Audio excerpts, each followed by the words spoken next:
Hello, everybody. Welcome to Nintendo Pow Block Update. I am your host right now, Mr. Eddie V. Joining me is Bossman himself, Mr. Corey Derrick. Right now, where are you going? I don't know. Why did you say right now? Are you leaving? What's going on? No, I just tried to. I'm so excited for what we're going to be discussing and updating all our listeners and viewers for some of the future content that's coming from the Nintendo side on here on Buzzmush. So, Corey, I'm going to turn it over to you. Let everybody know. Let's give them an update of what's going on with Nintendo Pow Block and things like that. Yeah, so we're kind of changing some things around a little bit for Nintendo Pow Block to kind of accommodate for our new Patreon schedule. We're kind of switching some things around. We're moving Boss Rush Podcast to Fridays for patrons and then the following Monday for everyone, because we want to be able to talk about more recent events, right? And we're still going to keep the topical format for that, right? Where, we have a topic and, but it's kind of hard to talk about the changes for Pow Block without talking about the changes to Boss Rush in general. So one of the things that we wanted to do for Boss Rush podcast this year is have bigger and more interesting guests, right? Mm-hmm. But we've had so many guests come on that have been more like interviews, right? And we already have an interview show, right? And Yes. so we're keeping 1v1 as the interview show, right? And then we have our Boss Rush podcast spotlights, which will the 1v1 interviews are going to be focused on the people and as people and as what they want to do, their interests, their passions, their gaming careers, whatever. And then we're going to have the Boss Rush podcast spotlight episodes, which we'll have people on that will focus on the companies that they're part of, the products, their product. Like if we have a streamer on, they'll focus on their streaming and kind of talk about their career as a streamer, right? Or if we have, upcoming episodes of like, we have Way Forward, we have Black Tabby Games, which Stephanie and Pat have interviewed. We have Jeff Gardner from Something Wicked Games soon. So like the spotlight episodes are going to be more towards like the company and the history of the company and the products, and maybe if we can squeeze out a an exclusive tidbit of like what they're working on next or something, something like that. So and that's going to fall under the banner of Boss Rush Plus, which is the Boss Rush podcast's kind of expansion pass, if you will, equivalent to expansion pass. And we're going to try to get that out, twice a week if we can. One guaranteed, twice, hopefully. And so how that affects Nintendo Pow Block is that Boss Rush Podcast, and this is for patrons really only, right? So Boss Rush Podcast on Friday, and then Tuesday, Thursday will be Boss Rush Plus. And we're going to actually kick the week off for patrons with Nintendo Pow Block on Mondays. And then it'll be on free feeds on Wednesdays like normal for everybody else. So that won't change for you specifically. And then Expansion Pass will come out on Wednesdays for patrons. And then maybe Mondays for either Sunday or Monday. I'm trying to clear that Sunday schedule so we don't have stuff, because I don't really care for things to come out on the weekend, really. I mean, we have After Dark and then Jump Off Point for the weekend, but that's kind of where we're at there. So how that affects Pow Block is Pow Block's going to come out on Mondays for patrons, which, surprise, hi Patreon. We're here Monday, happy Monday. And then Friday or Wednesday will be Expansion Pass for patrons. Expansion Pass is still going to come out a week. It won't be a full 2 weeks later. It'll be like a week and some change for free feeds. It's still going to come out on free feeds, where I know people like Expansion Pass along with Nintendo Pow Block. So, we've talked about some of the Boss Rush Plus stuff being exclusive or timed exclusive for patrons, but expansion Mhm. pass will be out, within, I guess it would be like 10 days at this point, 9-10 days from the Patreon release. So for those of you who only listen to Nintendo Pow Block from Boss Rush, your schedule is not really changing. You're just going to get expansion pass on Mondays for free instead of Sundays. So, Yes. which by the analytics, most of you listen to it on Mondays anyway. So good for us, I guess.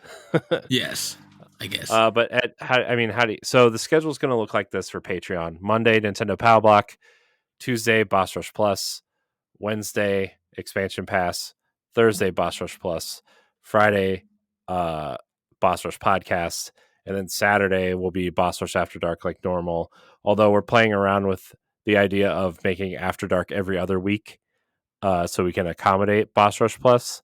But also the reaction to Jump Off Point has been pretty well received, and so we are going to release that every other Sunday. So we still, or every other Saturday, sorry, every other Mhm. Saturday, so we can still have that cadence of something comes out every. I don't like it when podcasts do every other week, so you know, just to have something every Saturday. And then book club will be Boss Rush Book Club is kind of the big one too. That'll release on the last Sunday of every month instead of the last Friday of every month. Uh, so yeah, that's where we're at. And I don't know, Ed. What are your thoughts? What are your thoughts on this? I think it's good. We're getting ready for the new season of Boss Rush for the summer. It's something that we normally do um, with some of the shows and the plans that we're getting ready. Like when like E3 used to come around, we get ready for that and stuff. So it's just like we're getting ready for our summer season of shows and content releases. So just giving people a heads up so they can be informed. They'll be like, okay, since they're moving that, now I know where my content is that I could watch from Boss Rush. So Mhm. giving them heads up and everything is a great thing. We got a lot of great stuff planned for you guys. We got one show particularly doing a good return, and you do not want to miss it. There's going to be something that you are going to really want to tune in and definitely enjoy. But that's for the future. You guys have to wait to see what show that we're bringing back. It's going to be Yeah, something to watch. I'm very excited. So also I should probably explain Boss Rush Plus to everybody. Mhm. Boss Rush Plus is basically uh everybody has their own favorite shows of like, our interviews, our 1v1 interviews, our spotlight podcasts that we kind of tested with Secret Friends and WASD and Beyond is coming up. And uh we have the Boss Rush Extra, which we've been playing around with, and Talk the Walk, and some of the shows that we've retired and are maybe bringing back in a cooler way, a nicer way. Ed and I just kind of planned out the first run of this for the last hour or so. After we actually recorded the episode that you're about to hear, we planned this out, and then we were like, we should probably explain what's happening, right? Ed's getting a phone call.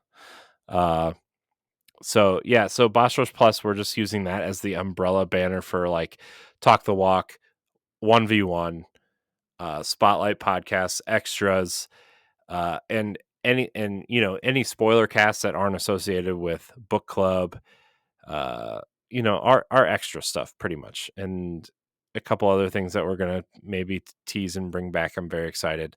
Like I said, some of the Boss Rush Plus stuff will be exclusive. Some of it will be timed exclusive. Some of it will be available on YouTube and not podcast services. But Patreon will still get the audio.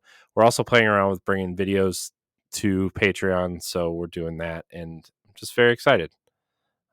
So yeah, that's kind of what's going on. Ed's on the phone. I'm gonna try to guess what he's saying. Blah blah blah. Yes. So So I'm excited. I think we got a good thing going, but I'm sure people don't really care to hear about this. So I guess they want to listen to the real episode. So yeah. But that's kind of what's happening. And again, you're going to hear this again on the Boss Rush podcast at some point. So, yeah. Anyways. Yeah. No. Oh, on with the show. Yes. This episode of Nintendo Pow Block is brought to you by, well, you. If you want to learn how to support our family of podcasts, head over to patreon.com/bossrushmedia or search for us on the Patreon app on your smart device. Thanks for helping us build something better.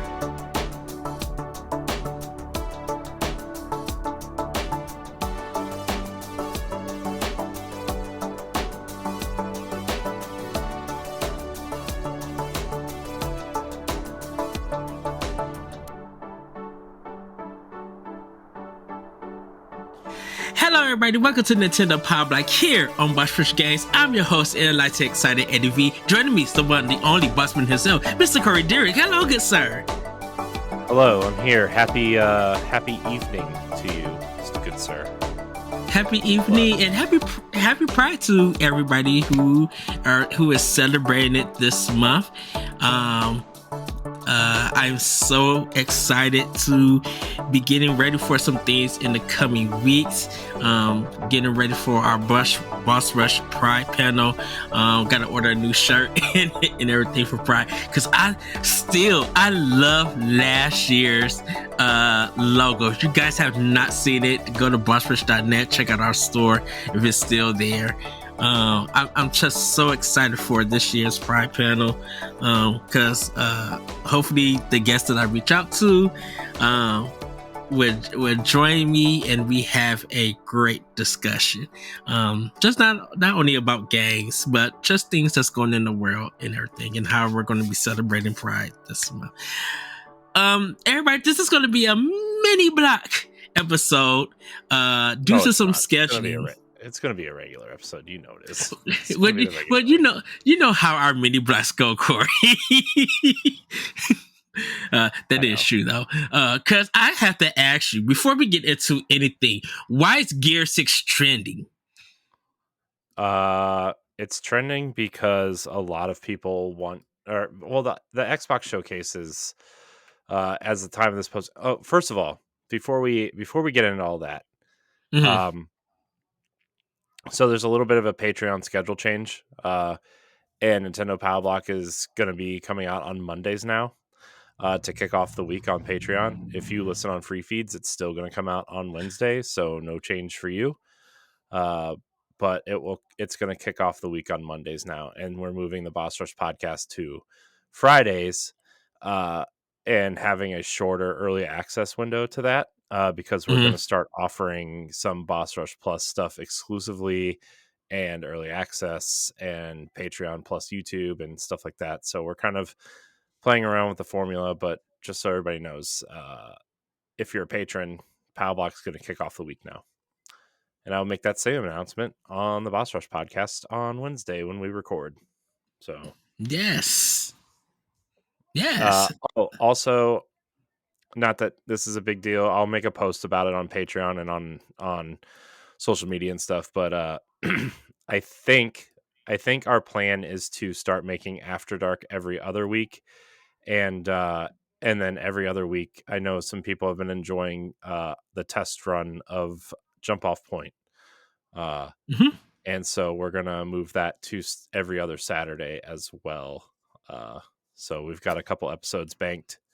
Already recorded to kind of fill out the schedule. So yeah, a lot of big stuff coming up, Ed. Yeah, I mean, when this post, you and I are going to be having Way Forward back to talk to them.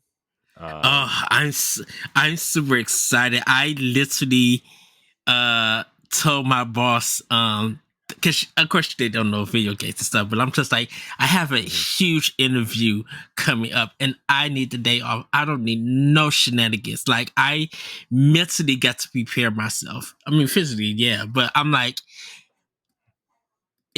people know me. Way Forward is one of the biggest companies that I love, in gaming Yeah. development. Yeah, and the way forward's coming in. Uh, we are doing some spotlight stuff with Black Gamer League coming soon. Mhm. Uh, LaRon and I are interviewing Jeff Gardner on Tuesday, which is a huge interview. If you don't know who he is, he was one of the lead producers and on Fallout 4 and the project lead on Fallout 76. And Ah, he was also a lead designer on Skyrim and Fallout 3. So ah, that's awesome. and he started his new studio called Something Wicked Games. So look forward to that in the coming month. It seems like they're going through a marketing or like a third party kind of marketing firm or whatever. Mhm. So I don't know when that episode is coming out specifically because I think we're gonna have to send it to them to have them check it out. Yes. Make sure they didn't say anything because they have a new game coming out called Word Song. Uh, I'm assuming based on his pedigree and the pedigree of the people he's hired at the studio. Here's a couple of games, okay, that the studio people in the studio have worked on: Dragon Age, Mass Effect, uh, Outer Worlds, Fallout, Elder Scrolls. So basically the open world W- RPGs. Western That open world RPGs.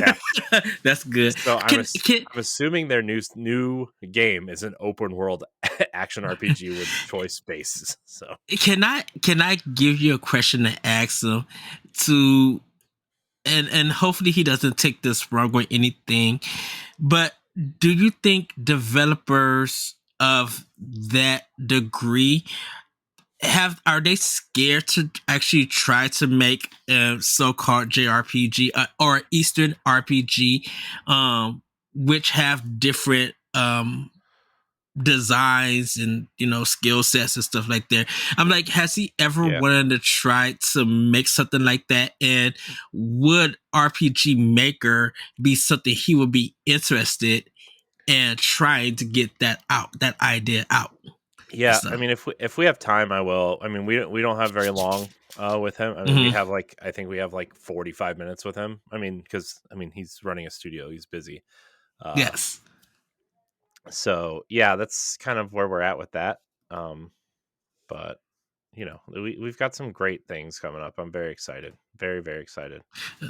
I want to touch on the model studio so bad. The creators agree. Like, and I'm going to try to keep reaching out to them and stuff. I'm just like, I don't know how it would happen, but I'm like, I really want to speak to them. Just not only just because they're a new game, never, but I really want to just really talk to them about this art style that they're using. Like, what is attractive about it, and why do I feel like this art style now somewhat belongs to them because they can make it work Yeah. in a sense. So it's it's funny. Adam from Way Forward just emailed me. So yeah, it's we're really trying to do more for just we're trying to do more and get people in that are interesting and fun and Hmm. we've done a couple spotlights with creators too, right? Like Secret Friends just came out. WASD and Beyond is coming out in a couple weeks.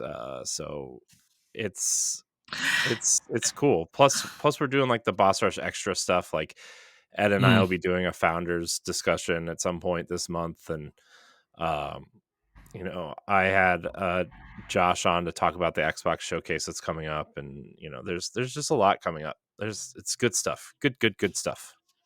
Yes. Um, I'm waiting for all the presentations and stuff and we're going to be talking about that later on in the show, everybody. It had just hit me today. I'm like, I need to make a playlist after all the presentations get done showing, because I'm going to be watching them, brighten them up so that people will get the news. Because I'm excited for this. I think, like you guys said, the spirit of E3 isn't dead. It's just evolved into something else. hmm In a sense. Yeah, and like Summer Game Fest is going to be kind of it's a weird time to like I don't know. It's like obviously Summer Game Fest doesn't roll quite off the tongue like E3 does, but I think that's what we're Mhm. gonna have to get used to saying is like, Summer Game Fest is here, so it's it's game time. It's I don't know. It's weird. Uh Gamescom obviously later and Paris Games Week, and I'm really excited for this Xbox showcase. Um I am I too. kind of I kind of feel like somehow, or not like somehow, but in some way or form I've kind of taken on the the Xbox fanboy of the team. And I'm like, all right, I'll play that card. Sure. and and I'll make fun and of the PlayStation showcase that didn't show anything. That's fine. but and you know that I do enjoy PlayStation. I do enjoy Xbox too. And you know me. I'm going to be like reaching out to you. I'm definitely um going to have a meal ready for the showcase. But I'm excited to what they're going to show. I One of my big things is it's just like please give us dates. I don't. You can do a CG trailer all you want to. That's fine. I just need a date because I need to help my Xbox library by Mhm. providing games to it and everything. Mm. Yeah, I mean I I get all my stuff on Xbox now. It's just I don't know. I like the ecosystem. I like the function of the console. I like that I don't know. Every time my console turns off wrong, it doesn't have to like reboot for 5 minutes, and I don't know. I just prefer it. And I also hate the DualSense controller. It hurts my hands, and I don't like the haptic feedback because it makes me feel like the controller is broken. So I don't know. I'm the weird one, I guess, but I don't. Hey, you know how I felt when Destiny 2 came out. Just the demo alone, I was just like, I cannot play this game on PlayStation. I have to play this on Yeah, Xbox. yeah. That Destiny Shooters, 2. shooters specifically, right? Like, I think, Mm-hmm. I think, I think 2D platformers and like Metroidvanias on PlayStation are probably better because the D pad is kind of Yes. parallel is on the same Mhm. plane as the face buttons. And to be honest, the Xbox D-pad is not really. Uh, I like the Xbox D-pad. I think it's better on this controller than the Xbox One. But Yes. I also know it's not for 2D platformers and Metroidvanias and stuff. But I don't care. I still use it.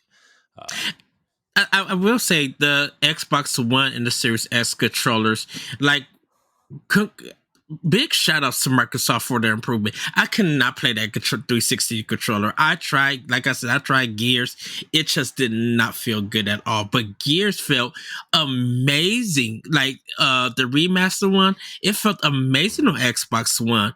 And Gears 5 feels good on Series X and everything. I'm mhm, just like, okay, I understand now why people love this game because the controls feel better with these new controllers than it did in the past. mhm. Yeah. So I mean, I think there's a lot to be excited about for Xbox right now too. Hmm. Um, I know a lot of people on PlayStation are excited for Spider-Man, but like after that, you really don't know what's coming from first party. Which, like, I know this summer showcase, spring showcase, whatever you want to call it for PlayStation, is not the end all be all, right? I Hmm. know that they're going to have another one probably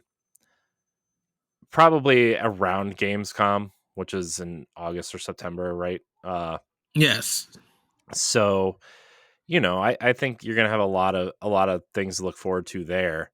Uh, but it's funny because a lot of the Xbox people I follow are like, yeah, PlayStation, thanks for showing me all the games I'm going to play on Xbox. I'm like, yeah, but come on, guys, let's be honest. PlayStation fans have been saying that about Xbox for years.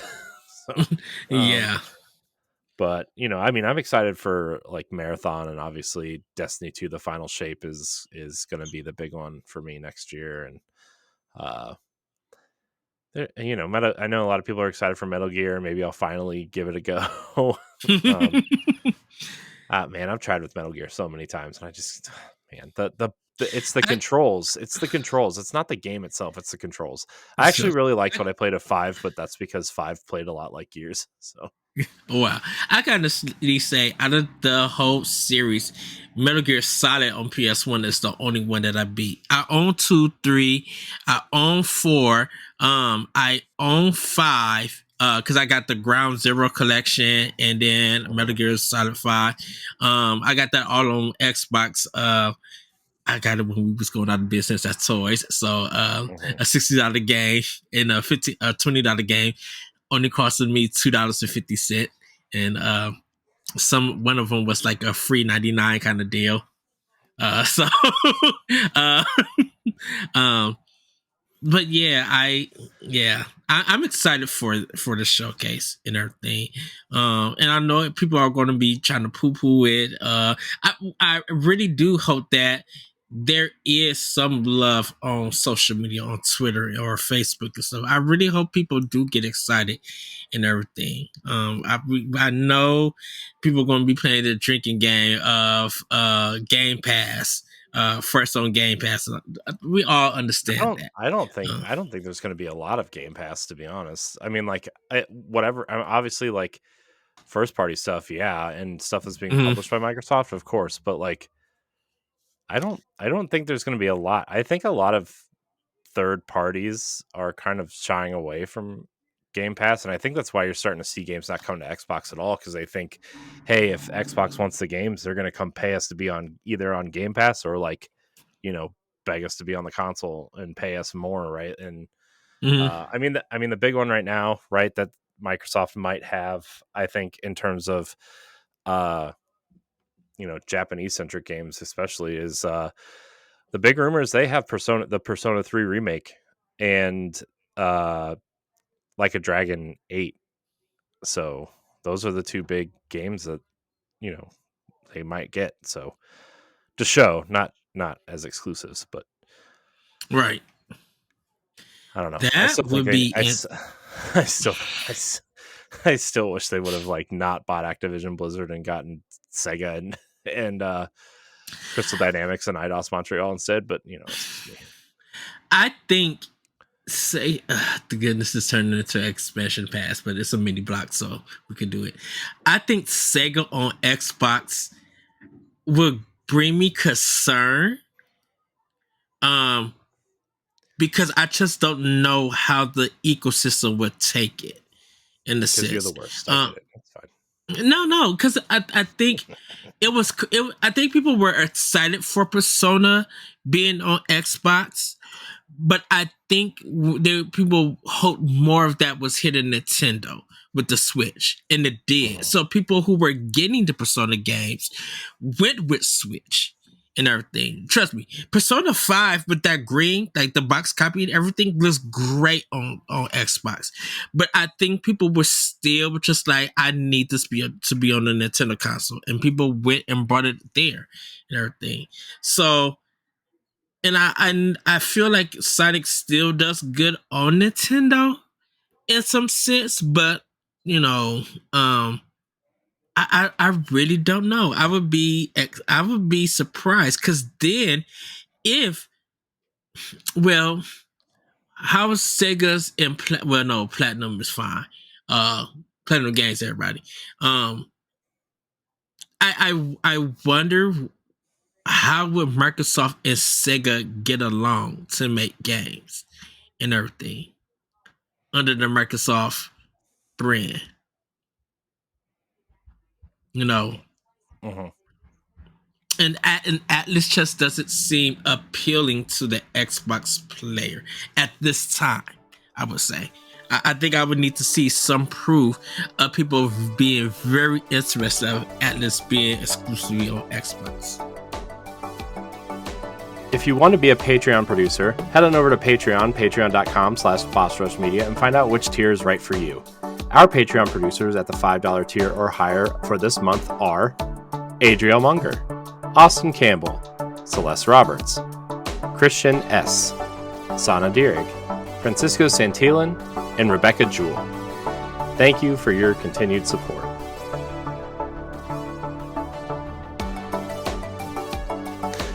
Sorry, I'm reading some breaking news. Not that anybody really cares, but So KOTOR, KOTOR 2, when they brought it to Switch, Aspyr said they were going to bring the game that wasn't finished, they were going to finish it and bring it to Switch, right? Yeah. They were going to restore the restored content DLC.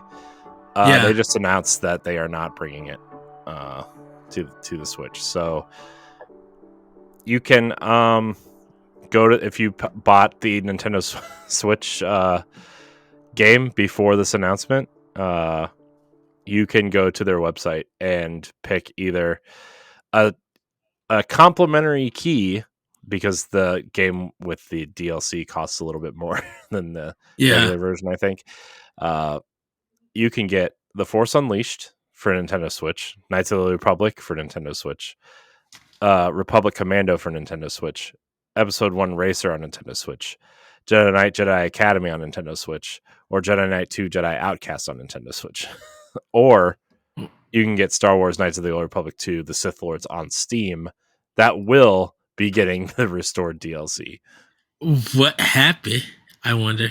I don't know, man. Aspyr is in all kinds of trouble financially. I mean, they were doing that, the Knights of the Old Republic remake, right? Yeah. So, yeah, I don't know. They're just in all kinds of weird trouble. It bothers me, man. I was so excited when they announced the Knights of the Republic remake. Win for Xbox, I guess, because they went to Microsoft first and they saw who was making it and they said no thanks. Yeah. It's like, oh wow. Because I thought BioWare made the first two. BioWare made the first one. Obsidian made the second one. In 10 months, by the way, which is why half the game is missing. And then because then the KOTOR team did Jade Empire, and then they went on to Mass Effect. So gotcha. Okay. Yeah. That's the game that needs to be remade, or remastered. Jade Empire. Oh, I know. Jade Empire is so good.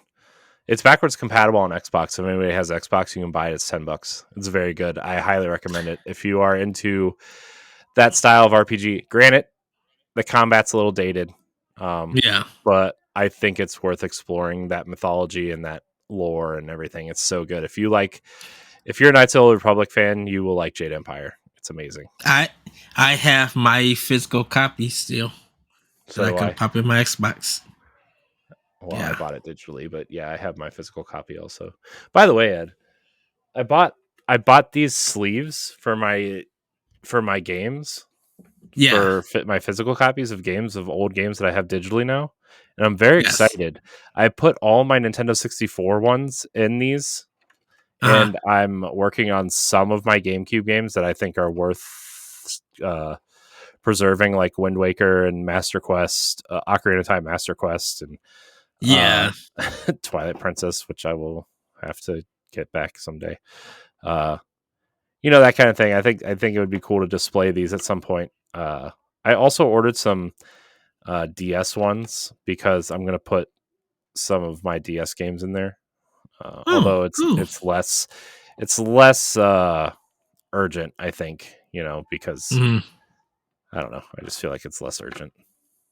But yeah, these are cool. Did you say they came in a pack?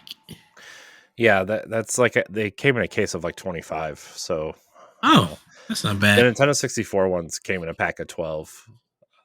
So I put all my complete games in there. I need to get a box for Majora's Mask. But that'll be it. That'll be my N64 collection. I will have everything. The only one they don't make it like the double size one for Star Fox. So like Star Fox isn't gonna have one, and it's like kind of makes me upset. Oh, but no, it's fine. It's all right. Watch, one day you're just gonna be at Target or somewhere, and you're gonna walk through something. And they be like, "Oh, you know what? That might fit my Star Fox thing." And you just snag it. You may be it'll be in the clearance section. I mean, I think you could probably buy like a specific size, because that wasn't the only game that came like that. I think what was the other game? There was a couple of games that came with, like, the games that came with Rumble Packs came with the thick one. Mm-hmm. And I want to say, I don't know. There was a couple games that came in the big boxes like that. So I don't know, man. I'm just ready to just display things when we move. Okay. You know, I'm trying to get that stuff ready. I know nobody really cares about that, but you know, it's fine. They'll get The over future, the future, everybody, the future. it. The future. Well, Corey, we just got some quick Femi news because Nintendo announced everybody want to Switch, which is Oh the my sequel to to Want to Switch, which was the debut game for the Nintendo Switch reveal. The Yes, everybody's pre-orders are favorite live. Switch launch game. The pre-order is live and the game is going to be arriving June 30th. At this time, everybody, there is no trader for it, but it is going to be $29.99. They said mix up your next get together with Everybody Wants to Switch game. Grab some Joy-Con controllers or smart devices for team-based games that are easy to set up and feature everything from balloons to aliens and more. People at your next party could get movie and show off their teamwork in this multiplayer mashup. A mix of games and modes to keep you on your toes. Use Joy-Con controllers or smart devices, team up, and let the games begin. Split into teams to see which group can win a certain number of games first. Many games have several variations that change the rules or add extra challenge. We do not know any of the games, or anything, or how many players it's going to be, but they did reveal that there are going to be some pastel colored Switch Joy-Cons that you guys could look.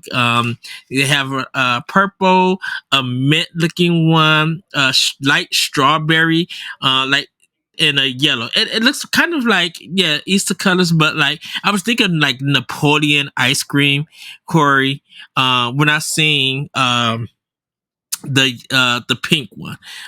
That's why I just call it like strawberry, because I think of strawberry ice cream when I see it. Definitely with the green one. So they got these Easter kind of colors in our thing. They don't show what the combination is going to be or anything, but yeah, that is all happening. Apparently this month that we did not expect at all. So yeah, everybody wants to Switch. Neat. Uh, I Did you I see my know. tweet? Did you see my tweet today? Or Uh I retweeted the Nintendo account that said for everybody want to Switch, and I said Yeah. I just retweeted. I said who's going to tell them? Oh wow. So I know probably your nephews are gonna expect to get this game. I've never met two people who love that game more than my Mhm. nephews love that game. It is. I don't understand, man. I don't get it.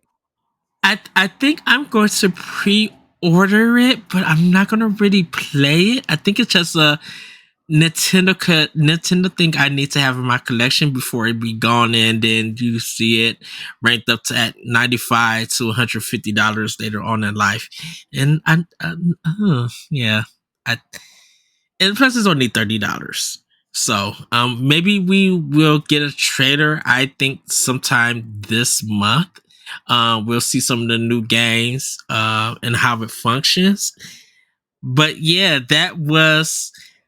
that kind of had everybody scratching their head of like, huh? Like, and of course, I don't think we had a Nintendo June game because Pikmin 4 is next month in July. Yeah. Yeah, I wonder if they're going to stealth drop like games like this throughout the rest of not the rest of the year, but like I just wonder if they're going to I wonder if they're going to do that, right? Like I wonder if they're going to Well, if we look at it, January was Fire Emblem Engage.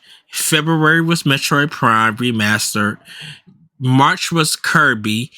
April was Advance Wars 1 and 2. May was Tears of the Kingdom. This month is going to be Everybody Wants to Switch. And next month is going to be Pikmin 4. That's 7 first party games alone that has dropped this year. And we still got 5 more months. So I'm just like, what other could there be 5 more games that we like right now we don't know what Nintendo's doing for the rest of the year, like at literally after Pikmin, and this is not even including the Mario Kart 8 DLC.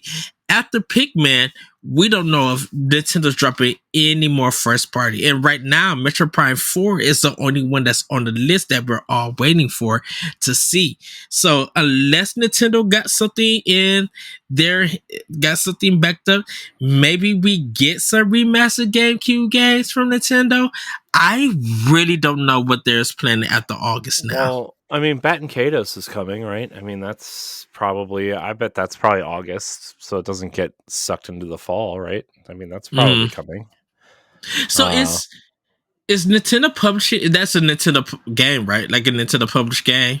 Is it first party or yeah. is that just It's I think it's second party. Nintendo owns some part of it, but they like it's like co-owned. I don't really know the complete story. Shane would know more. Shane Kelly Okay. would probably know more about that. He's a really big fan of that. He's trying to get me to play it, and I don't know. We'll see, I guess. I mean, I'm getting better at Kados. It's just I know Monolith Soft worked on it, and I know it was Namco at the time, but I didn't. I knew it was only on GameCube exclusively.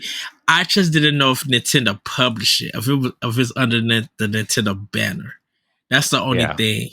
Yeah, I mean, Nintendo has something to do with it, but I'm not 100% sure what that is. So yeah, so. Unless Nintendo got something, because we'll definitely see something at Gamescom that they're going to be at. Unless they got some stuff drops things. Oh, go ahead. I still think Nintendo's going to have some sort of like direct, maybe after like Summer Game Fest and everything's kind of over. I just, man, I feel like you can't just be like, Zelda's it. That's your major game of the year. Everything else, have fun. Like, I mean, right. Is Fire Emblem and Zelda really the only big games of the year? I mean, like, as much as I'm looking forward to Pikmin, that's not like a huge game. I mean, Advance Wars is not really a huge game, right?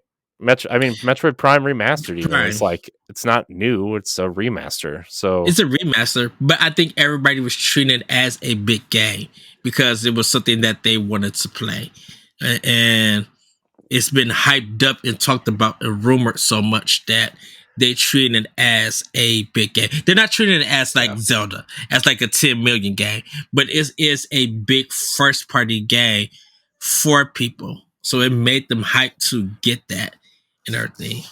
Because like right now, the only other hype game is that Nintendo literally can do is drop Twilight Princess and Wind Waker. Like, but they're not gonna drop 3 Zelda games in 1 year. They gotta save something for that the year between, right? I mean, next year is the year, man. That's like what's gonna happen next year. I mean, I could see them dropping the Prime games, the rest of the Prime games this year, honestly, because like I think Metroid Prime is obviously like a different type of game than Zelda, right? Yes. They're way smaller experiences. Yes. And like it's a remaster, so like you could put the whole trilogy out this year and then kind of swan song the Switch with Metroid Prime 4. But they're not going to drop. I mean, Twilight Princess and Wind Waker, they're not as big as they're not Tears of the Kingdom, but they're still big experiences, and there's still Zelda experiences. Right, and yeah, just like you said, they aren't big, but just like Metro Prime Remaster, if you don't think people are not going to snag those games, they're going to treat those games on Switch like they are big titles. Yeah, I mean, those are going to be there, and people who are wanting those to be bundled, good luck. They're going to be $60 games. Sorry to Hmm. burst your bubble. I'd be shocked if they do a $40 versions of them. Well, not. I I'd mean, probably say I could see $49.99 at the lowest. 50, yeah, because they are Wii U editions, or editions, not editions, I know, editions. but they've also this will be the fourth console Twilight Princess is on. You know what I mean? So That is true, but But like, come on now. Twilight Princess HD with the re-release of the Wolf Amiibo? Come on. You don't think folks are not going to snag that? I think they are, and I will gladly keep it sealed. I literally could see that. Have you tried to buy the Wii U version with the Wolf Amiibo sealed? Have you looked at that price? It's probably under over $200 some dollars. Like It's expensive. I snagged my copy because nobody was buying it at Toys R Us. So I would just let me get this for this good old 60 with my employee discount, and I made sure that I had that. Yeah. That and Wind Waker HD. Like I knew if Nintendo was dropping something hot from first party, there's some stuff I didn't get, but that's fine. I know if I didn't snag it at the time of release, it was going to be hard to find, and they was going to jack up the price. People, you need to realize first party Nintendo games, as much as people want them to fail or anything, if you do not get that first edition, you are literally in trouble. Mm-hmm. If you're trying to buy it. Yeah. So yeah, that's yeah. I mean, and so that's everybody that's one to Switch. Yeah, see, nobody cares. But we don't have no information. Like we don't got a trailer. Like we got people playing stuff and that horse, whatever that is. Yeah, what's going on with that horse? Who is high and did that? I mean, I have not one idea. Maybe there's a surprise. Like so, I know that like they say, Xbox and Sony is getting Metal Gear 3 Delta Snake Eater, the remake. We don't know if we get a Twin Snakes. That's a possibility. We don't know if Platinum Games got something that's still under wraps for Switch. Like we know Nitty has been talking to some Japanese developers, so something has to be coming. I just don't know who else they have been talking to have something ready for release for the rest of the year. Because like, if we only get those 7 games, I'm fine with it. And as long as we get some NSO games and stuff. But Nintendo is just, they got to have something. Unless it's the level 5 stuff. That's the only thing I could think of. If Nintendo is publishing the level 5 stuff, which I think they are, that is like the rest of the year.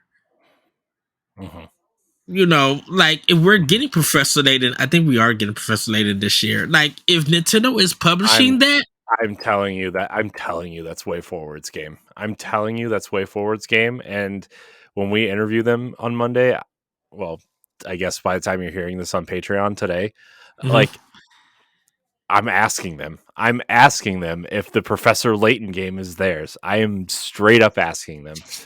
But is it theirs? Is it theirs for helping development? Because level 5 is doing all the development for that. I mean, that doesn't necessarily mean they're developing it. This could be their way, because remember they kind of shut down all their Western arm, but they wanted to get back into the Western audience. Maybe this is their way in. They work with somebody like Way Forward, who obviously has a pedigree for these games. Like, I mean, look at Advance Wars, like how great that turned out. And obviously Shantae's super awesome. And, I mean, they just have a knack for that style of game. And so I think Professor Layton is the perfect game for Way Forward. And it feels like their It art, just they could adapt their art style to that. I I would be interested to see a level to see a way for a game take the professor later art style and do something different and everything. Because I think like their last Shantae game, there's a question that I have everybody for wait for it. You would have to wait for that episode to drop to hear it because I I think there is a certain art style and a certain game that does belong to Nintendo Hmm. that could come together for a certain game.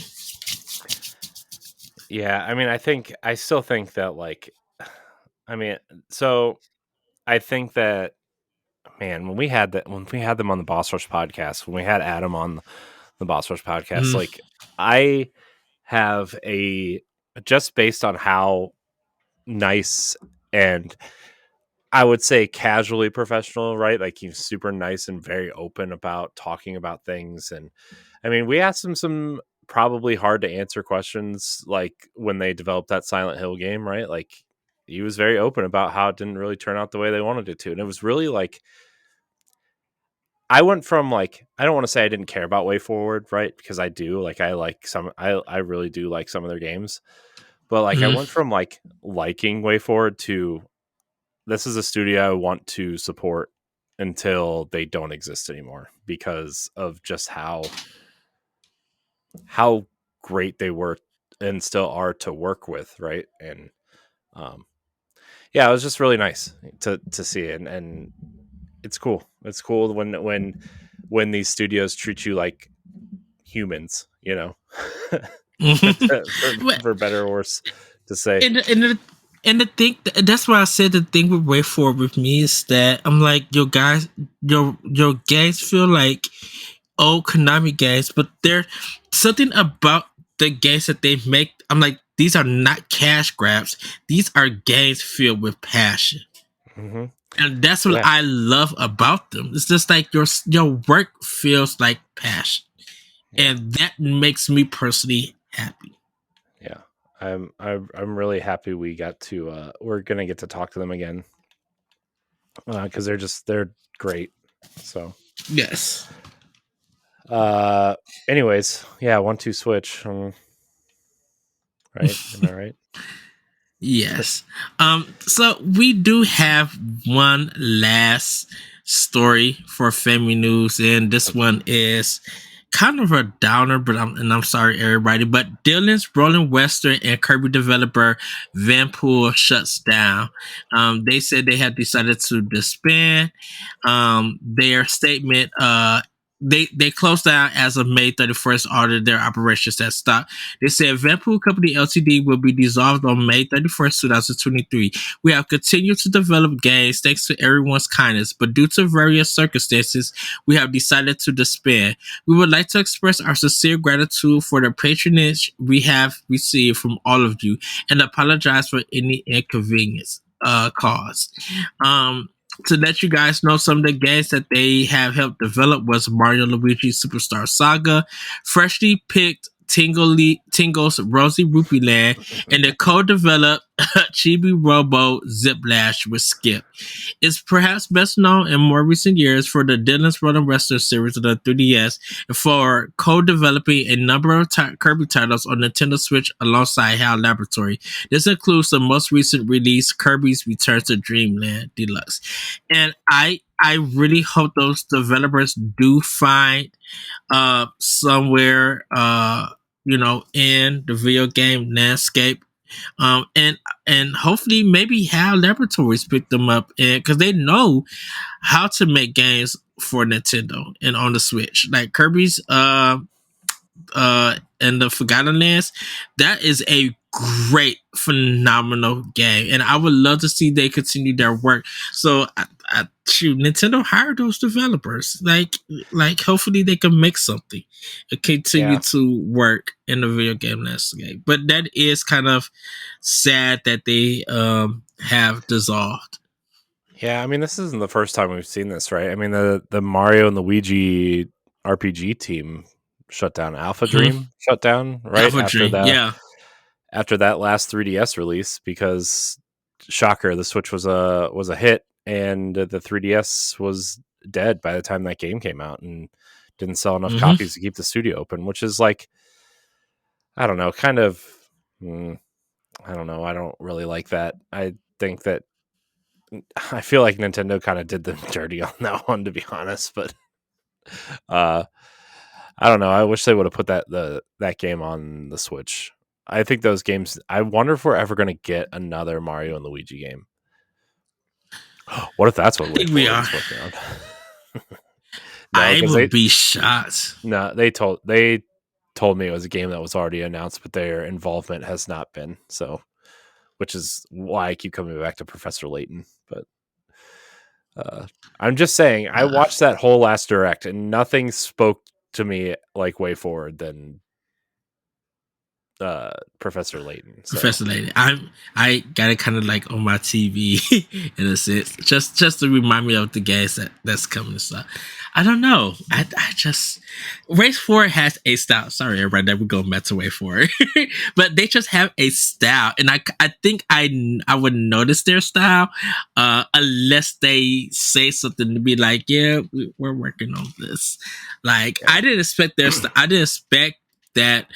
When Advance Wars Reboot Camp came out, because it said Intelligence System is one of their games. So I'm thinking, okay, Intelligence System is making their game. And so I didn't know that Way Forward would be helping them make that or developing. Well, I think it was probably a situation where they were, because like it was probably a situation where they were overlooking the project the same way that they overlooked Three Houses, right? Where like Koei Tecmo did like 90% of the work, and Intelligence System was just kind of like sitting in a chair in the corner, pointing at, do this, you know.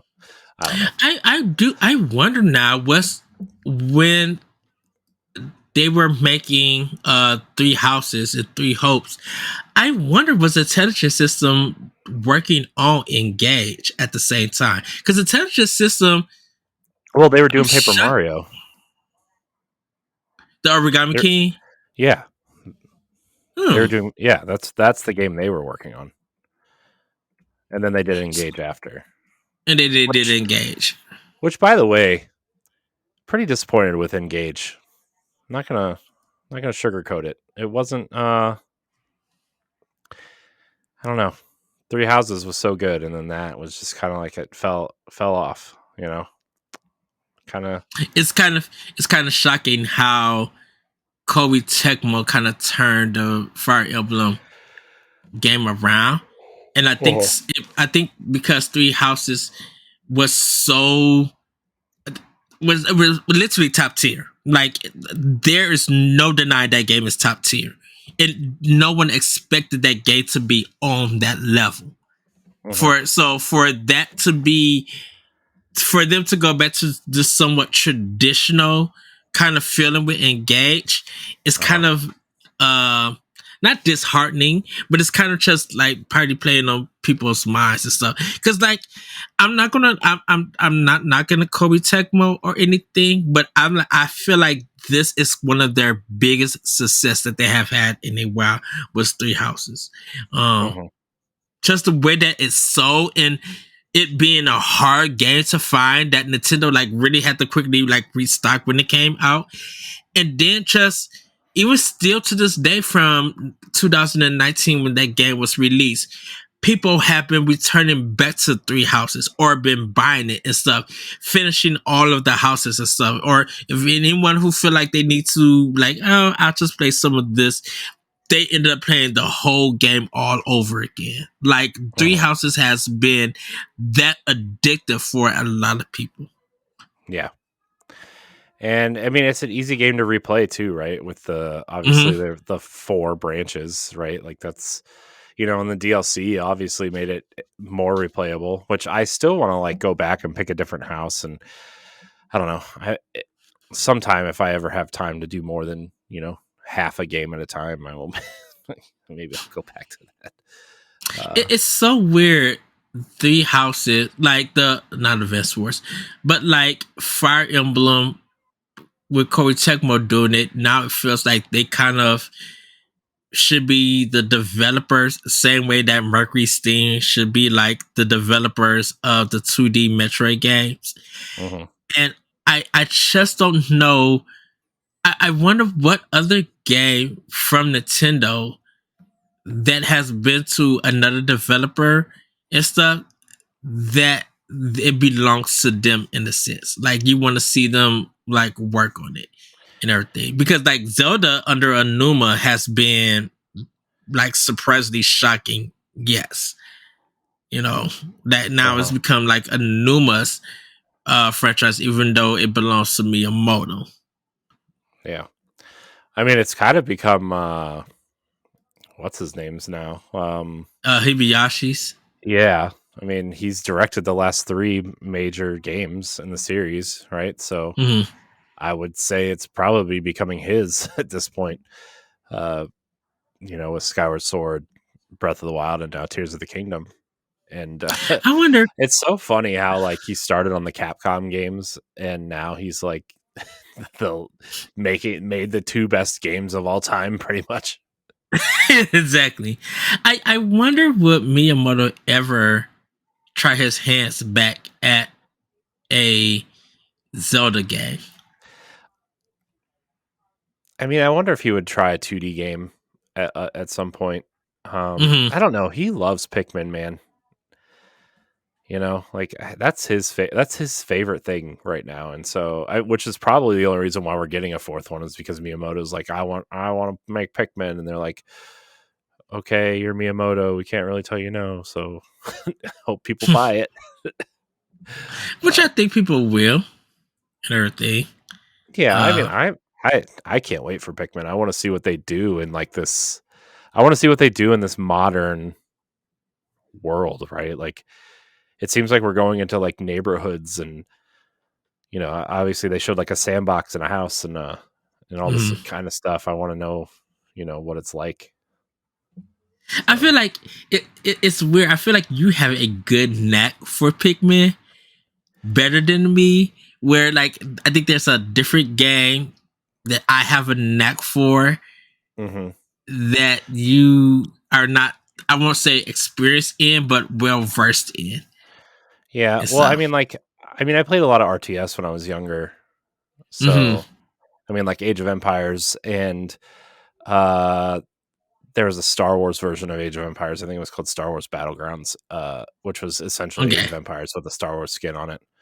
It was literally Age of Empires Star Wars. This is probably what they should have called it, but I played a lot of that when I was younger. It was that and Roller Coaster Tycoon.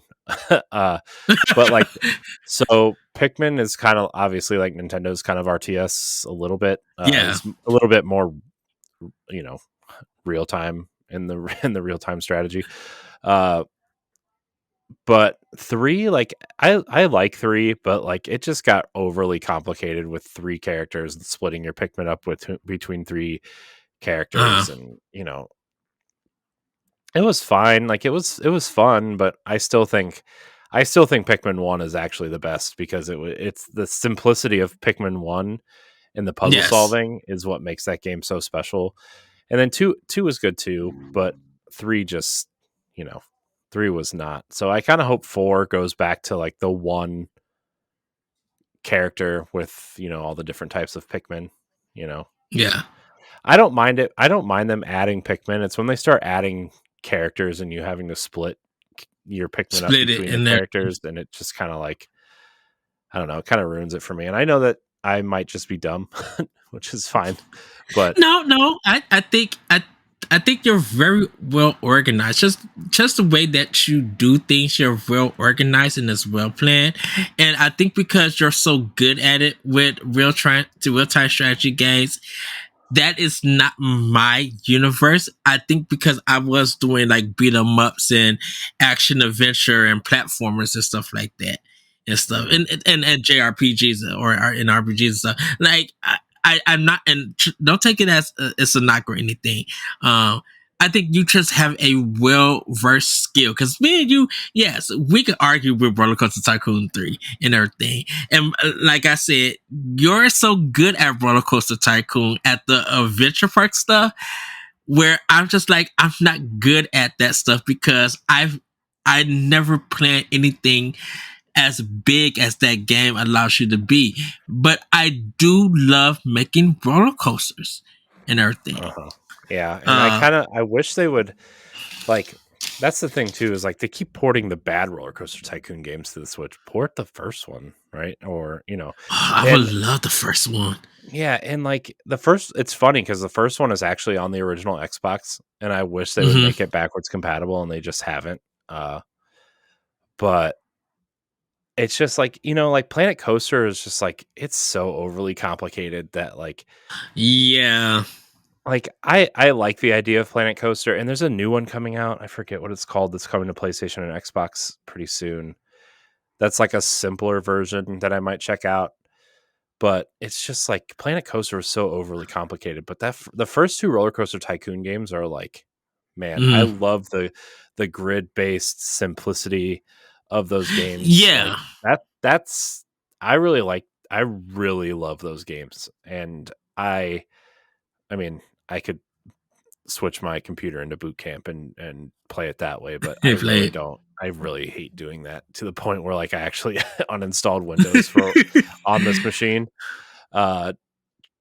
mostly because we weren't doing live shows anymore, and like it was taking up a lot of space that I need to edit videos. So yeah. I mean, whenever we decide to do something more like that, I might just invest in a trash machine and just to stream from. Like a $300 machine off the shelf just to stream stuff and whatever. But like, man, or I guess maybe even like a Steam Deck, I guess at this point, which would probably be the better option. Which a Steam Deck for me would feel fine for like Roller Coaster Tycoon and stuff. But I'm just like, well, I mean, my HP that I have right now, like my laptop, like I would literally go back and like buy those games and play them and stuff. Like just have those digital copies and stuff. Like I would love to have Roller Coaster Tycoon 3, which I probably could have it on my laptops just so I could make roller coasters and everything. Like that would be something that I would get back into streaming. It's just showing people this is my roller coaster. Hopefully you guys like it and everything. But like making a park, I just can't do it. I try. My fear is always the money. The money limit me so much. And then I'd be like, okay, why are these people not going back to these roller coasters or buying food and stuff? And so my managing skills is just poor. I should say.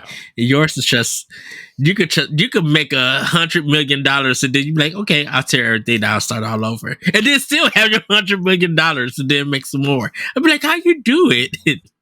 Yeah, it's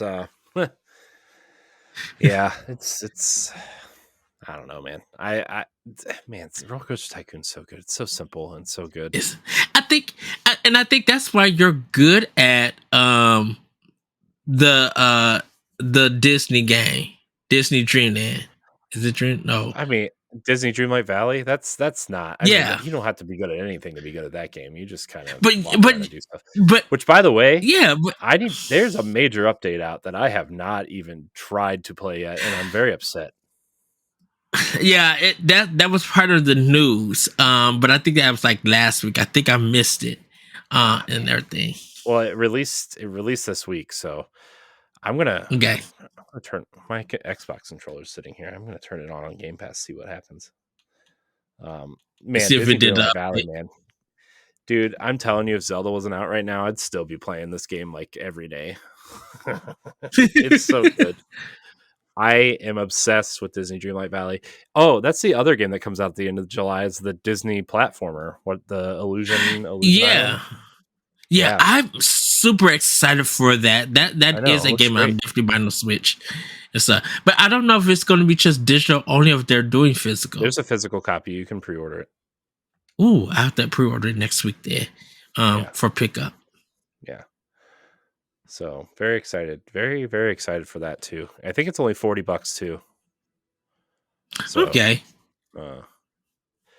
Yeah, I wonder if that's that looks like a game that maybe Xbox would go try to put on Game Pass at some point.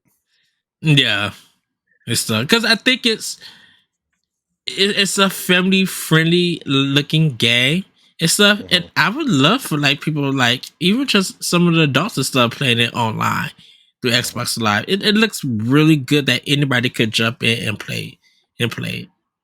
Yeah. You know. Oh man. My neighborhood looks ragged. Oh no! There needs In other there words, needs some there needs to be some work in here. I need to So they it's a added cleaner. they added some theme park stuff to this game, and it's just like I have no room because I set it up before the theme park stuff was added, and they're Yeah. adding more theme park stuff in the next update, and I just man, I have no room. I have no room to put anything, so I have to like the next time I play this game, I'm not going to be able to actually play it. I'm going to have to destroy my entire island and redistribute the island to fit this Yeah. stuff. Not that I have to have everything, but I have to have everything on the island. So, uh, plus, like, I mean, I've been only using the main two sections of the island, and I haven't got up into the Forbidden Forest to clear out the trees or anything yet. I haven't, so like, I could put stuff up there.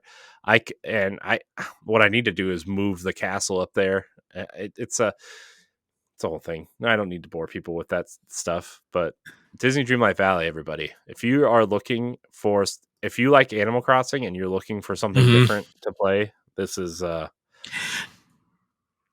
it has a story to it too, which is like really kind of charming in its own way.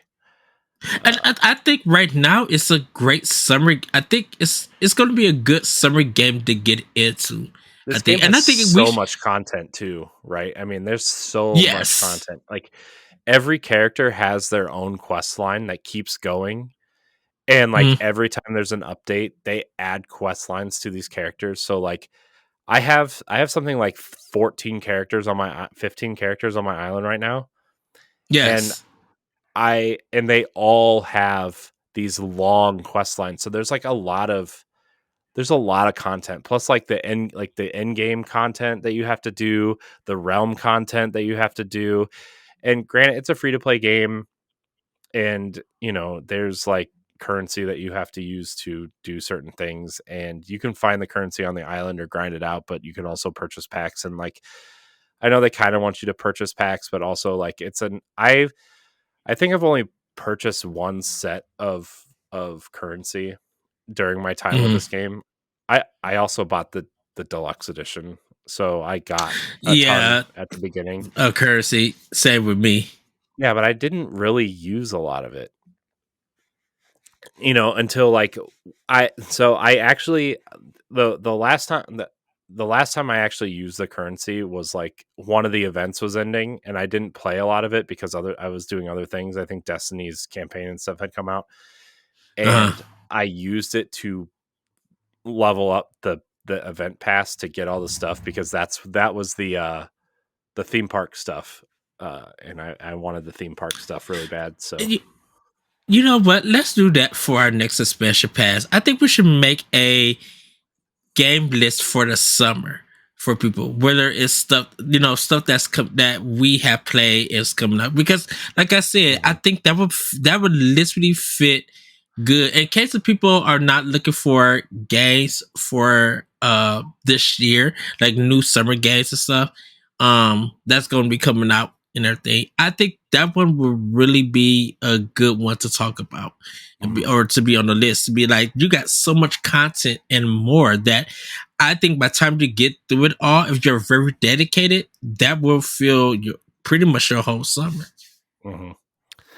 Man, I You know? forgot Sea of Stars is coming out soon. I'm looking up other games now that you said that, and I'm like, man, all Mhm. these games are coming out soon, man. Sea of I Stars. still have That's I gonna be still have my incredible. list.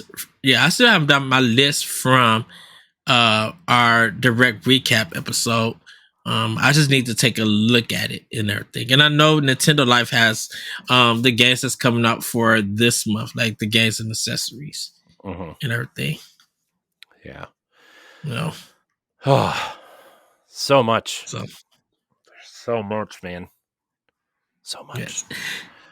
All right, we're gonna get into the last section before we head out, and kind Are of we? just yeah, because we started off talking about the Microsoft presentation, but we got a lot of presentations that's happening this month.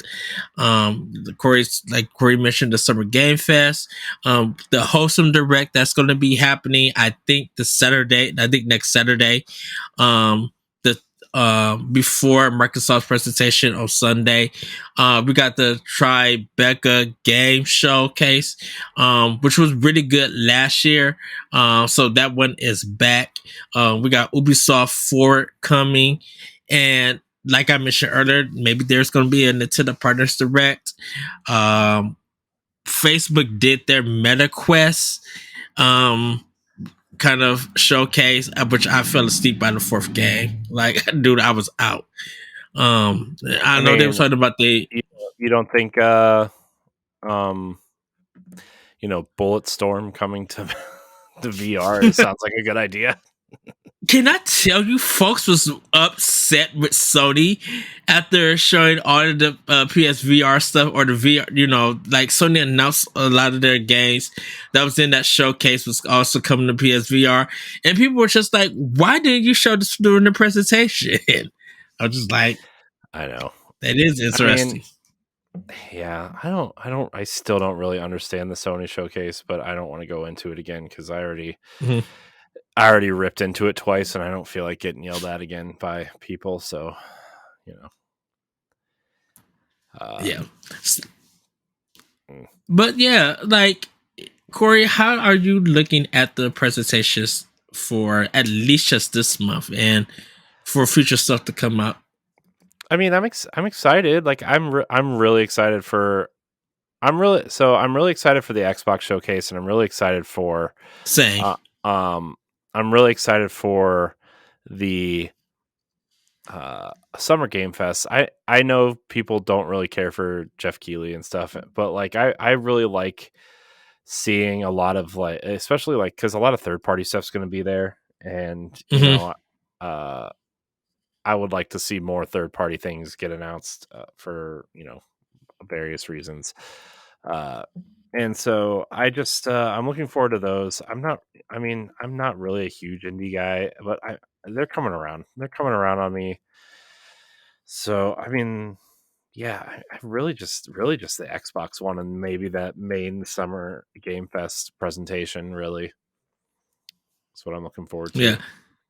Definitely for me is the Xbox One. Like I said earlier, the Tribeca. I love the Wholesome Games Directs. Kim she hosted. I get excited when I see her just hosting it. She's just all around amazing. Yeah, And I love she's the great. and yeah, because I definitely love like the lo-fi chill hop music that they use, and a lot of the games be very entertaining. And normally they'll do a shirt to help support like diversity and different developers that's like queer or that that are just into games. They'll do a shirt, and I always order one. So I'm excited to see if they do that shirt again, what it's going to be, so I can order it. I love that they do that. And a lot of the wholesome games that they showcase, I do end up buying it, and I get like very happy and excited. Even though I don't wish list it on Steam or anything, the developers who are looking at it and probably, and I need to start doing some hashtags for it. I do try to say, like, if it is coming to Switch, give them love and everything, and tell them how excited I am for it. And even if it don't come to Switch, I'm still going to like hashtag it to be like, hey, if you are a PC player, do check this game out and everything, because it looks very entertaining. It looks very like way laid back indie game and stuff. Yeah. So I do enjoy watching their showcase. The Ubisoft Forward one, I'm looking forward to that too, to be honest. I think we're gonna see that Avatar game, which I don't really care yes. about Avatar all that much, but I really like The Division, and maybe this will be the game that like reels me in or something, right? I'm Mm, really excited for that. They also are teasing Massive's Star Wars game, their open world Star Wars game, and I'm really excited for that too. So, and then obviously anything Assassin's Creed, I'm all for. So hopefully, yes. we'll see something.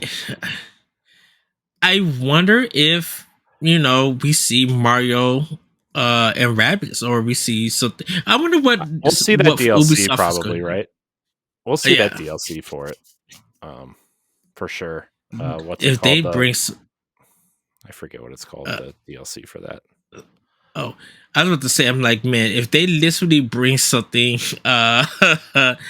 um from Super Mario Brothers 2, if they bring Wart back or something, I'll be like, I can't believe y'all doing something. Oh man, what if Because the DLC was the Dream World for Mario 2? What if that was it, and it was like infested with rabbits instead of the flying masks? What oh, if the rabbits were wearing the flying masks? Oh no! Corey, you might see my body just floating over Ohio. To be like, it. Oh man. So I'm excited to see it. What they have to. And I think Devolver Digital is doing one. I'm not sure. But I need to like go through everything that they're. I'm sorry for the Bethesda showcase. I don't think that's going to be interesting to me. I'm not knocking Starfield because I am it's buying not a it. Bethesda showcase. It's just a Starfield showcase. Starfield showcase. The Bethesda Okay. games the other Bethesda games are being shown during the Xbox showcase, and Starfield's getting its own. So okay, because I just like Bethesda. We need Wolfenstein 3. We need whatever it's working on. I hope it's Doom 3 or Doom whatever Trinity. I don't know. Because that last Doom game was not popular. I'm sorry. What, Eternal? People like Eternal. They like it. It did nothing for me. I still think it's going to be Quake because I think they're looking for a multiplayer game. For Game Pass. And so I think that's what it's working on, but I hope it's Doom. Indiana Jones or Wolfenstein from Machine Games. I hope we see. I don't think we're going to see Arcane's next project. Obviously, Redfall is kind of the I mean that was Arcane Austin. I don't know. Did you read Jason Schreier's article about that? I heard that I read some part. I haven't read the whole thing and stuff, but I know they were just like Arcane were trying to get Microsoft to cancel it or stuff. Like, yeah, and it sounds like it was a whole bunch of drama. Understaffed, 70% of the studio left, of the Prey team left during the development of Redfall. When Microsoft took over, they were internally were hoping that Microsoft would cancel it, and they originally designed it as a game as a service. Like that's how it was pitched, and then they changed gears for it to be more like Borderlands, where like it was going to be a beginning to end game, and they were going to add expansions on later. And then they ended up getting that game out in like I don't know, like 2.5 years or something, instead of the full kind of 5 years that they and people like Prey, and they did Death of the Outsider with the Dishonored kind of standalone thing, which was really good. My question was, that Bethesda's decisions or Microsoft decisions? To what? I'm assuming it had to be to the stuff that was happening at Arcane. I mean that was Bethesda's decision. Microsoft was extremely hands off with Redfall, and that was probably part of the, I don't want to say problem, but part of the problem. I'd have to read the story and everything, because I'm like, man, 70% left after Prey was done, I'm like, why? I wonder. Well, probably because they wanted to make another single player immersive sim, and Bethesda said, no, we need a way to make more money because our games don't sell unless it says Skyrim or Fallout on the box. So please make something that's going to make us money long term. But I mean, that's why I wonder. Go ahead. Oh, go ahead. No, because I was wondering. I'm like, wouldn't ZeniMax be making that decision and not Bethesda? Because I'm like, Arcane is under ZeniMax name. I mean, when I say Bethesda, I kind of mean overall the entire company, right? I just so I don't know, man. I think it's a shame what happened. I really think Redfall is just going to be like a one-off mistake for them. I hope they get back to doing what they're good at, because I think Game Pass is a good, I don't want to say like safety net for those games, but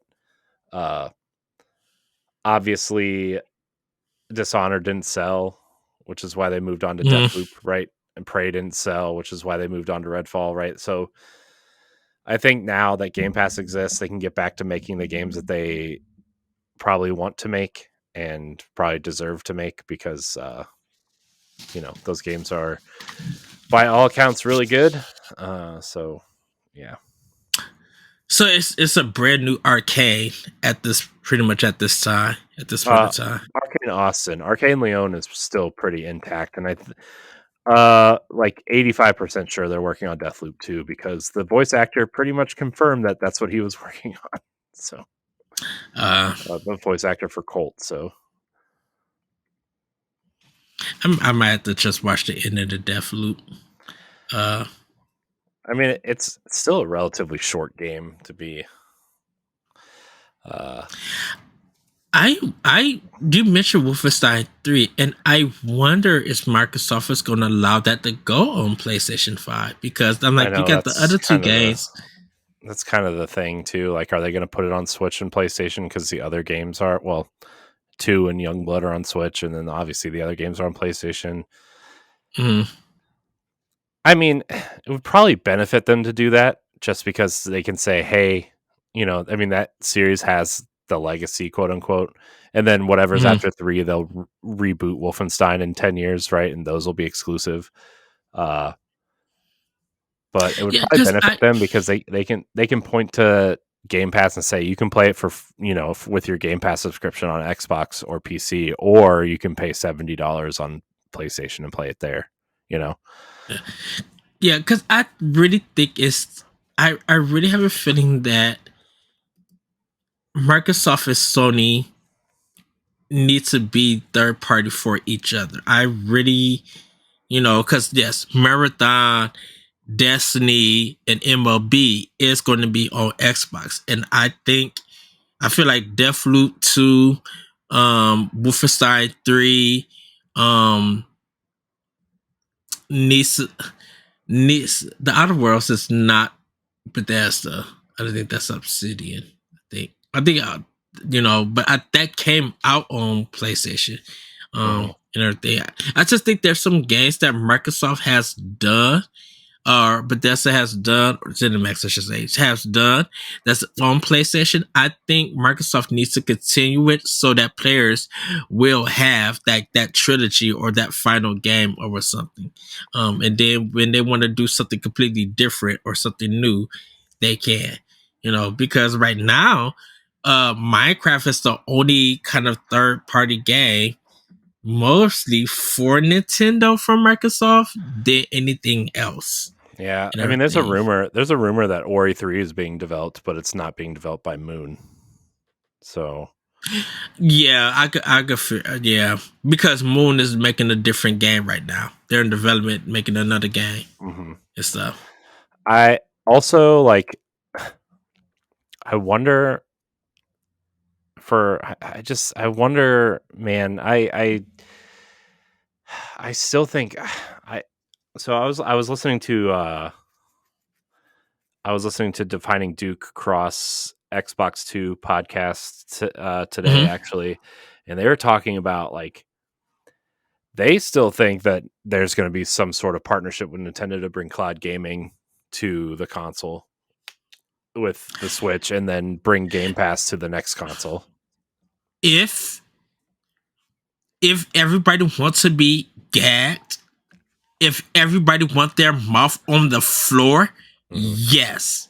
Yeah. And even if they do it, and I'm glad that you said their next console, because if that is literally in Japan, like the way that they did the Switch kind of presentation and stuff, if that dropped during a meeting in Japan and it was going to be worldwide, oh, you better believe that is going to be one of the biggest talks. And Sony's going to be in trouble, because I'm just like, if all the talk is now becoming between Microsoft and Nintendo and not Sony for a good while, Sony's going to have to throw everything in the kitchen sink. I think the only way that you're going to steal that kind of thunder, Sony, if that happens, if y'all literally announce exclusively that Half-Life 3 is coming on PlayStation 5.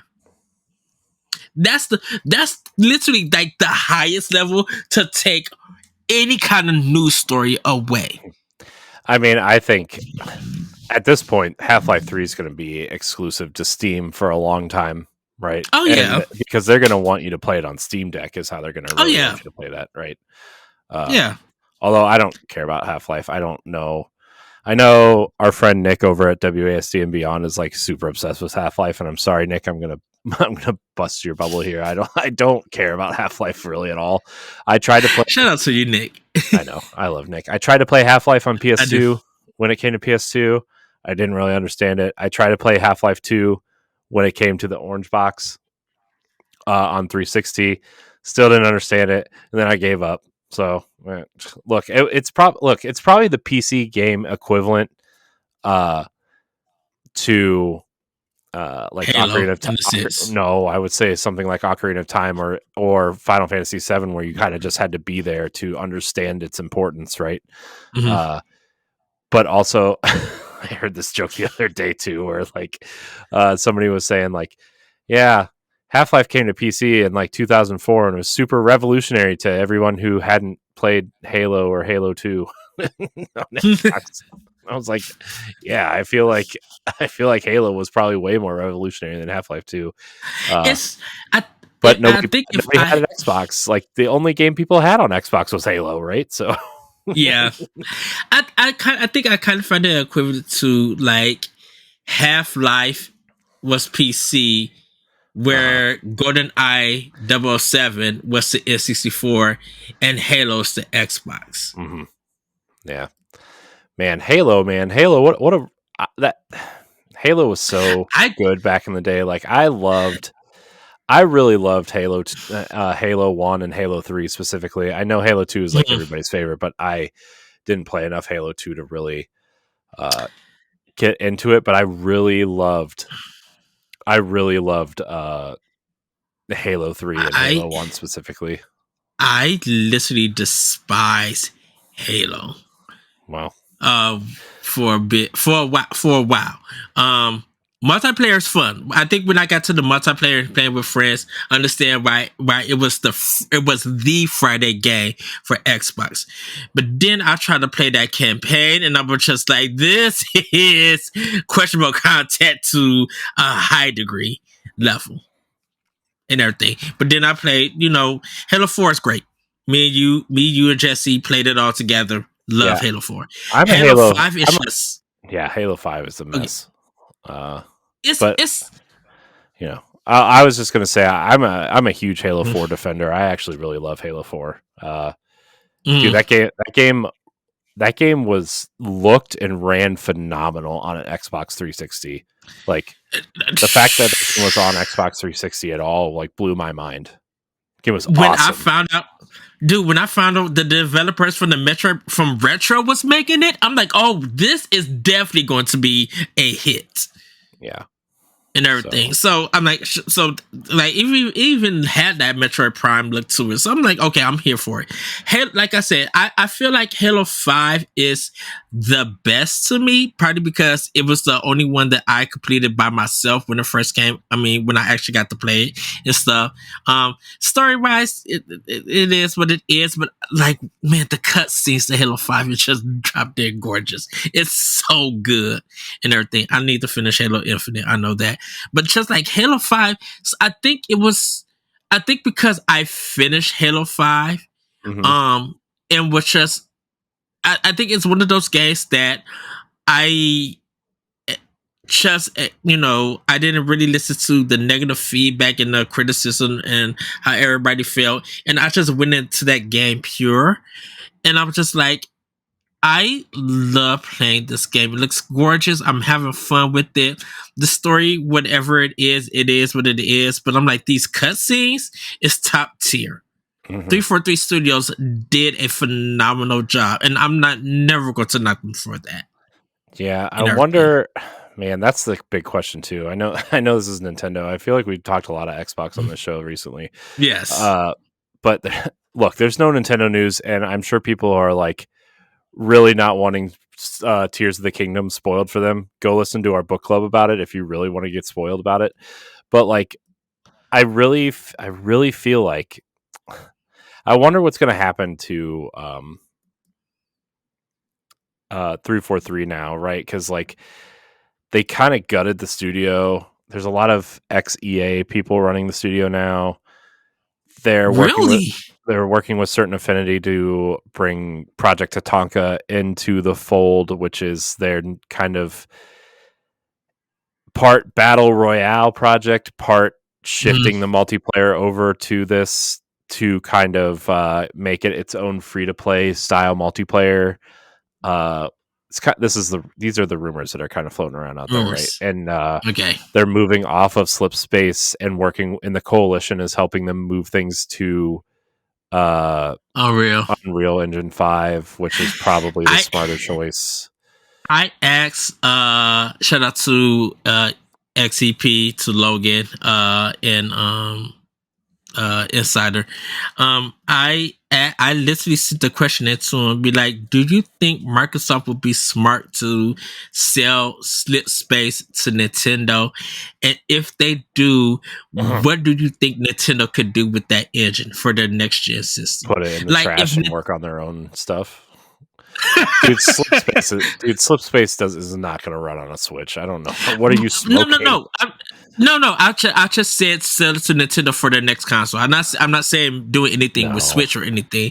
But I'm just like, do you think if they sold it to Nintendo, Nintendo gave it to Retro Studios, definitely with the talent that they have now making Metroid Prime that we know of, if they learn Slip Space, just like literally learn it, and not saying that they transfer all of Metro Prime, no, just literally learn it and make a new game, and it's like running on Slip Space for Switch 2, Switch Deluxe. Like the problem is that Slip Space was extremely difficult to use after they did, because like Halo Infinite was supposed to be like an entire planet that you could roam and do missions on, and then they cut it down to this kind of tiny little area, right?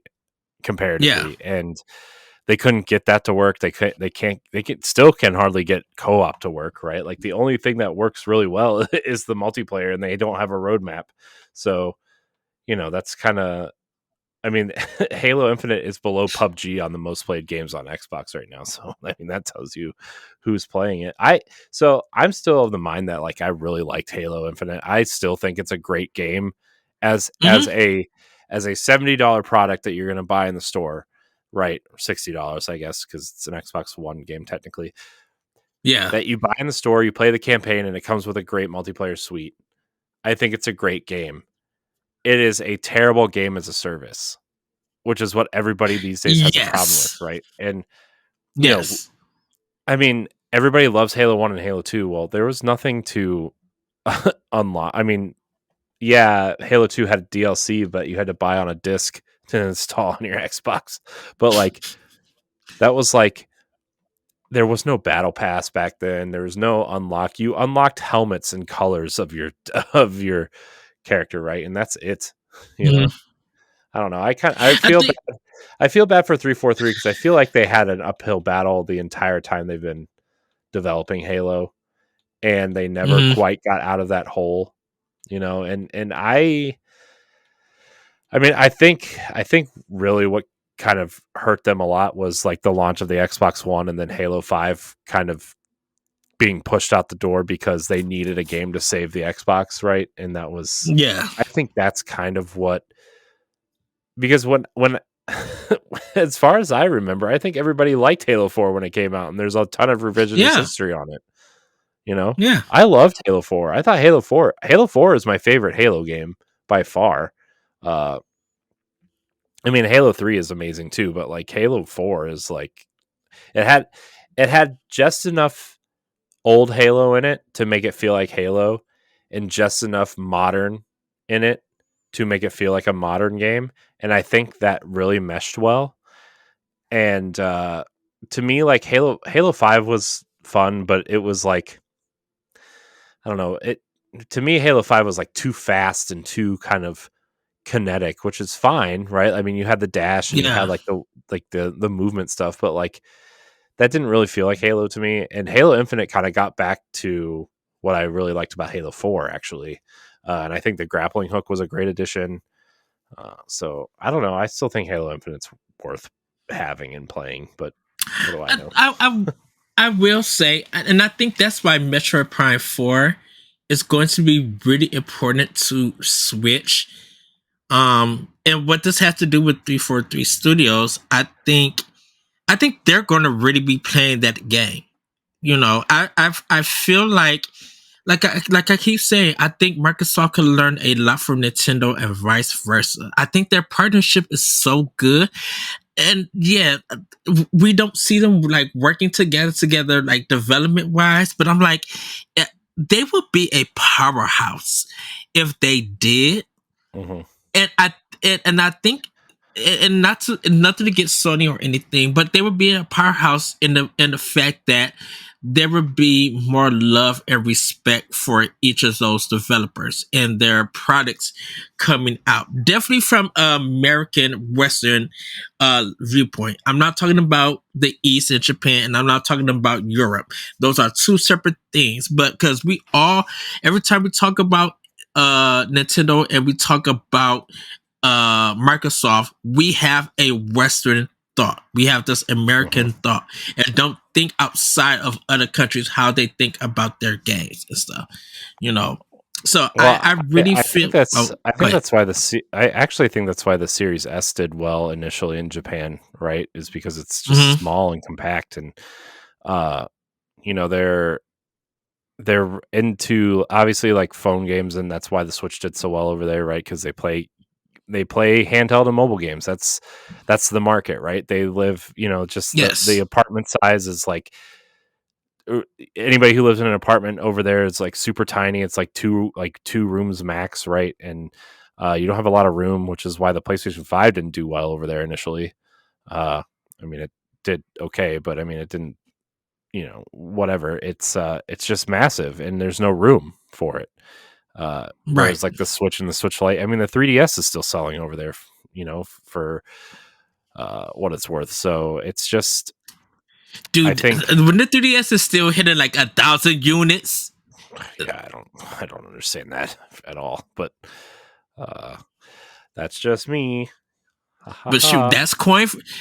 that's free coin for Nintendo. Like I'm not about to knock them, but I'm like, if you're hitting 1,000 per month and you're still showing up on Japan's NPD or whatever week after week, dude, that just shows you how much power Nintendo hardware still has.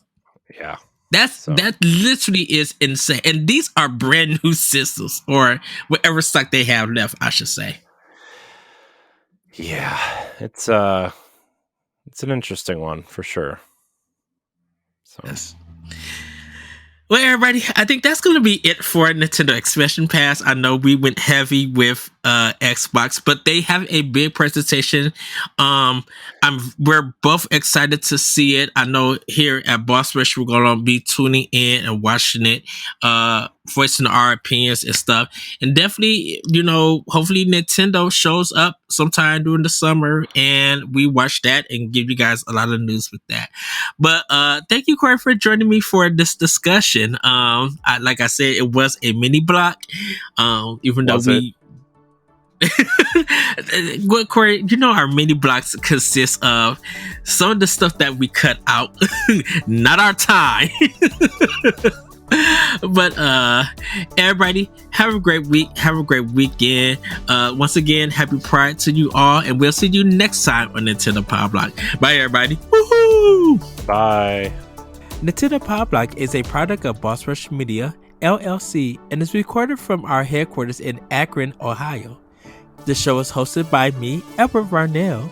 My co-hosts are Corey Derrick and Cordy Yikes. You can find Corey at I am Corey in HD on Twitter and Instagram, as well as hosting the Boss Rush Podcast and Tower Casuals, the Destiny Podcast. You can find Cordy at Cordy_Yikes on Twitter, TikTok, and Instagram. You can find me at That Retro Code on Twitter and Instagram. Follow Nintendo Pow Block on all social media platforms at Pow Block Podcast. You can also follow Boss Rush Media and Boss Rush Network on all major social media platforms.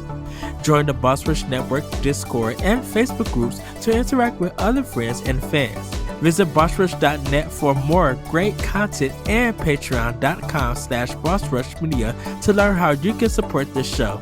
Thanks for listening, and we'll see you next time.